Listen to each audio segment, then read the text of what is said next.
हाँ जी, नमस्कार दोस्तों। स्वागत है आप सभी का आज एजुकेशन लाइव यूट्यूब चैनल पे। तो जिसने भी अभी तक चैनल को सब्सक्राइब नहीं किया, जल्दी इस चैनल को सब्सक्राइब कर लीजिए और साथ में दबा लीजिए बेल आइकन का बटन, जिससे कि आने वाली वीडियो के बारे में आप सभी को पता चल सके सबसे पहले। तो दोस्तों, आज का हमारा जो टॉपिक है ये है 3 फेज इंडक्शन मोटर के बारे में। इसके बारे में आपको बता देता हूँ मुख्य कारण क्या है इस टॉपिक को लाने का, क्योंकि बहुत बार एग्ज़ाम से पूछा जाता है, जो मेट्रो के एग्ज़ाम्स होते हैं या बाकी जो अन्य इलेक्ट्रिशियन के एग्ज़ाम्स होते हैं उनमें पूछ लिया जाता है मेट्रो रेल के अंदर कौन सी मोटर इस्तेमाल की जाती है। तो बहुत सारे लोग करते हैं डीसी सीरीज़ मोटर। तो दोस्तों ऐसा नहीं होता, या सीरीज़ मोटर बोलते हैं जिसको, क्योंकि उनका उपयोग क्यों नहीं किया जाता आजकल। हाँ, स्टार्टिंग में किया गया था लेकिन वो सक्सेसफुल नहीं हो पाई थी, क्योंकि उनका खर्चा बहुत ज़्यादा है और सस्पेंस सबसे ज़्यादा होता है। इसलिए उसके बाद में इस सिस्टम को चेंज करके उन्होंने इस्तेमाल करना स्टार्ट कर दिया 3 फेज इंडक्शन मोटर का मेट्रो रेल में।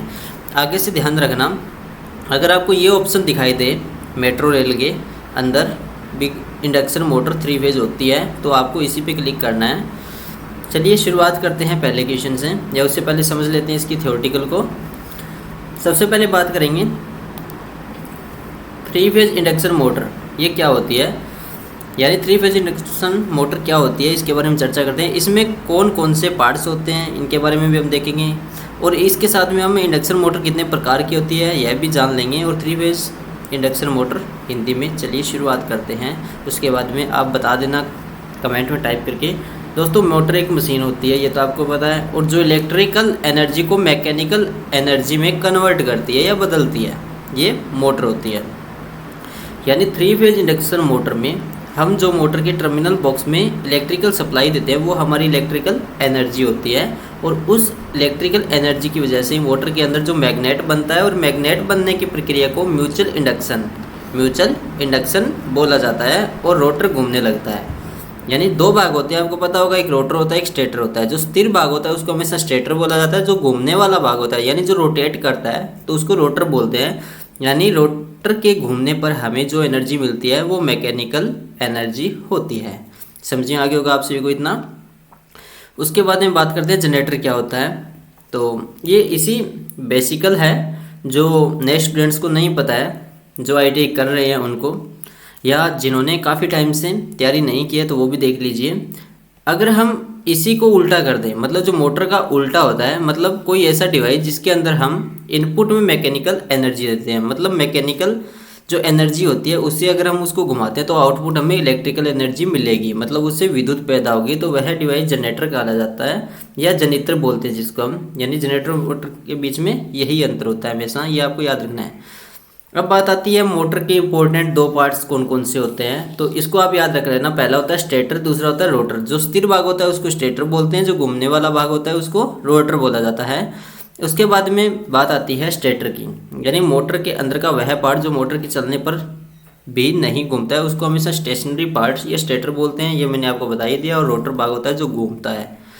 नेक्स्ट हमारा है दोस्तों इंडक्शन मोटर वर्किंग, मतलब इंडक्शन मोटर कैसे काम करती है, इस क्वेश्चन के ऊपर हम आते हैं, तो अंत तक देखना जरूर समझाएगा। सबसे पहले बात करते हैं इंडक्शन मोटर कैसे काम करती है। तो मोटर में जब हम इलेक्ट्रिकल सप्लाई देते हैं तब वह सप्लाई मोटर के स्टेटर पर करी गई वाइंडिंग पर की जाती है, ये आपको पता होगा। और म्यूचुअल इंडक्शन की वजह से मोटर की वाइंडिंग के पास कुछ मैग्नेट्स उत्पन्न होता है, और उस मैग्नेट्स के कारण जब रोटर आता है तो रोटर पर एक धक्का, मतलब एक टॉर्क पैदा होता है या घुमाव बल पैदा होता है, जिससे कि वह घूमने लगता है। समझिए आगे होगा आप सभी को। तो रोटर के 2 भागों में विभाजित किया जाता है। रोटर होता है जो घूमने वाला भाग, उसको 2 भागों में बांटा गया है। तो देखिए कौन कौन सा होता है। एक तरफ जहाँ पर हम ड्राइव कनेक्ट करते हैं, मतलब हमारा जो भी लोड है उसको जोड़ते हैं, उस पार्ट को मोटर का ड्राइव एंड बोलते हैं। और दूसरा कौन सा होता है, यानी और मोटर के दूसरी साइड कूलिंग फैन लगा होता है। ये आपको पता होगा, एक पंखा देखा होगा आपने जो लगा होता है मोटर को ठंडा करने के लिए, उसकी वाइंडिंग को ठंडा करने के लिए। तो हम उसे क्या बोलते हैं, मोटर का नॉन ड्राइव एंड बोला जाता है, मतलब सिरा। कौन कौन से होते हैं, एक तो होता है ड्राइव एंड, ये आपको याद रखना है, 2 पार्ट्स होते हैं। एक होता है नॉन ड्राइव एंड जिसकी तरफ पंखा लगा होता है। उसके बाद आती है कूलिंग फैन क्यों ज़रूरी है। तो दोस्तों ये भी काफ़ी ज़्यादा फेमस क्वेश्चन है, इसको भी रट लेना, क्योंकि कूलिंग फैन का काम होता है मोटर की बॉडी पर जो भी नालीदार पट्टियाँ होती है, पट्टियाँ देखी होगी आपने मोटर के ऊपर, इस प्रकार से जीरियाँ बनी होती है इस टाइप से। तो वो क्यों होती है, जिनको हम फ्रेम या फ्रेम स्लॉट बोलते हैं, तो उसके अंदर हवा को भेजना जिससे कि मोटर को कूलिंग मिलती है, मतलब ये ठंडी रहती है।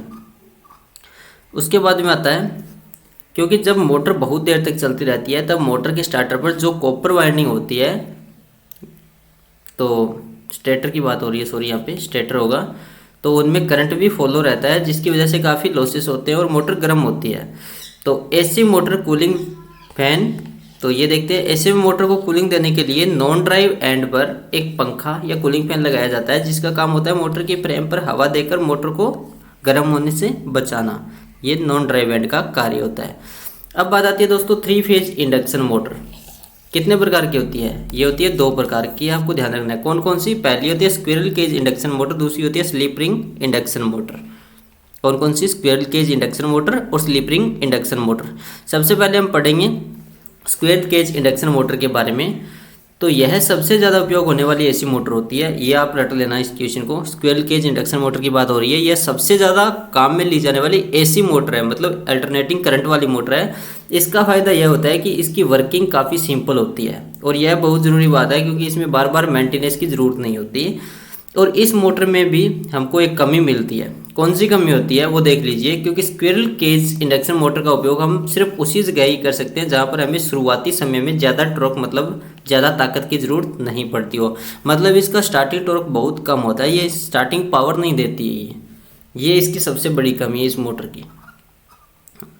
अब बात आती है स्लिप रिंग इंडक्शन मोटर की। तो स्लिप रिंग इंडक्शन मोटर में एक एक्स्ट्रा पार्ट होता है जिसे हम स्लीपिंग बोलते हैं, इसलिए इसका नाम स्लिप रिंग इंडक्शन मोटर बोला जाता है। इसका फायदा यह है कि आप मोटर के साथ स्टार्टिंग में भी हैवी टॉर्क वाला लोड भी जोड़ सकते हैं। मतलब ये सबसे ज़्यादा पावरफुल मोटर होती है, यानी स्टार्टिंग में टॉर्क धक्का लगाती है जिससे कि मजबूती से धक्का प्रदान करती है, और जो भी साथ में इसके पार्ट जुड़ा होता है उसको घुमा देती है, चाहे कितना भी हार्ड हो।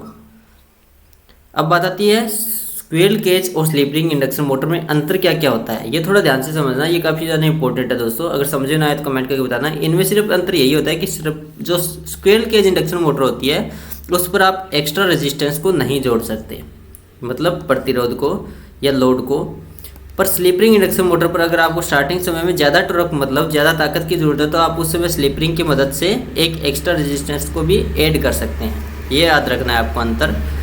सबसे बड़ा तो अंतर यही है कि स्लिप रिंग मोटर में जब रोटर के साइड में रेजिस्टेंस को ऐड कर सकते हैं, तो आप जितना ज़्यादा रेजिस्टेंस ऐड करेंगे उतनी ज़्यादा आपको स्टार्टिंग में ज़्यादा से ज़्यादा टॉर्क मिलेगा। मतलब जितना ज़्यादा रेजिस्टेंस जोड़ोगे उतना ज़्यादा टॉर्क पैदा होगा। समझिए आगे होगा आप सभी को। अब बात आती है स्लिप रिंग इंडक्शन मोटर की वर्किंग। तो यह फ़ायदा है स्क्विरल केज मोटर में इसलिए नहीं होता है क्योंकि इसके रोटर का जो एंड रिंग्स होता है, क्योंकि वह शुरू से ही परमानेंटली शॉर्ट होता है, इसलिए हम रोटर सर्किट पर रेजिस्टेंस ऐड नहीं कर सकते। ये किस में होता है? ये स्लिप रिंग में होता है। समझिए आगे होगा आप सीखो। स्क्विरल केज में हम जोड़ सकते हैं, ये उल्टा होता है। तो दोस्तों जहाँ हम को ज़्यादा स्टार्टिंग टॉर्क की रिक्वायरमेंट है वहाँ पर हम स्लिपिंग इंडक्शन मोटर का उपयोग करेंगे, और जहाँ हमको नॉर्मल स्टार्टिंग टॉर्क की ज़रूरत है वहाँ पर हम स्क्विरल केज इंडक्शन मोटर का इस्तेमाल करें। तो दोस्तों स्क्रीनशॉट ले लीजिए इस चीज़ का, दोनों का अंतर यहाँ पे स्पष्ट हो रहा है। मतलब जहाँ पे हमको ज़्यादा स्टार्टिंग टॉर्क की रिक्वायरमेंट है यानी ज़रूरत है, वहाँ पर हम कौन सी मोटर का इस्तेमाल करेंगे? स्लिप रिंग इंडक्शन मोटर का। और जहाँ पर हमको नॉर्मल स्टार्टिंग टॉर्क की ज़रूरत है वहाँ पे हम स्क्विरल केज इंडक्शन मोटर काम में लेते हैं। समझिए आगे होगा आप सभी को। तो दोस्तों ये थे कुछ मोस्ट इंपॉर्टेंट क्वेश्चंस।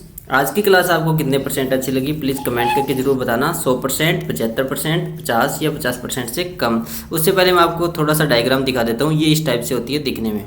ये बार वाला फ्रेम हो गया, ये रोटर हो गया, ये स्टेटर हो गया। समझिए रोटर मतलब ये जो घूमता है अंदर, ये मैग्नेटिक्स लगी होती है, यहाँ पे वाइंडिंग होती है इसके अंदर से, तो इसको स्टेटर बोला जाता है। ये ब्रूसेस लगे होते हैं जिससे सप्लाई को वहाँ तक पहुँचाया जाता है। वो मोटर की सापट हो गई है, और ये स्लिप रिंग्स हो गई, ये ब्रूसेस हो गई, ये एंड स्लोस हो गया। समझ में आगे होगा आप सभी को।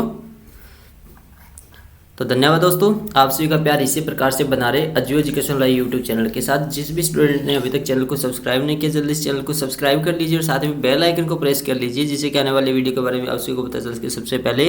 अब हम आपके लिए रोजाना लेके आएंगे बेटर से बेटर क्लासेस, जिससे कि आपका सभी डाउट क्लियर हो जाएगा, चाहे थियोरेटिकल हो चाहे ऑब्जेक्टिव टाइप क्वेश्चन हो। धन्यवाद दोस्तों, आप सभी का प्यार इसी प्रकार से बना रहे। जय हिंद, वंदे मातरम। प्लीज़ इस वीडियो को ज़्यादा से ज़्यादा लाइक करना जिससे कि हमारा सबसे ज़्यादा हौसला बढ़े, और शेयर ज़रूर करना आपके पास जितने भी व्हाट्सएप टेलीग्राम ग्रुप्स हैं उन सभी में, ताकि हम आपके लिए बेहतरीन क्लासेस लेके आएँ। फैला दीजिए इस वीडियो को, और जो भी आपको कमी लगी है प्लीज़ कमेंट में टाइप करके ज़रूर बताना। और हमारे बहुत सारी क्लासेस अवेलेबल है इस यूट्यूब चैनल पे, सभी प्लेलिस्टों को एक बार चेक कीजिए, जिसमें आपको फीटर थ्योरी की क्लासेस मिल जाएगी, इलेक्ट्रीशियन थ्योरी की, जो ऑब्जेक्टिव टाइप और ऑनलाइन टेस्ट और वन लाइनर क्वेश्चन, यानी सारी क्लासेस अवेलेबल है। प्लीज़ चेक कीजिए और देखिए, और मोस्ट पॉपुलर वीडियोस को ज़रूर देखना, ये आपसे कृपया, और उनको शेयर भी ज़रूर करना प्लीज़। Thank you everyone.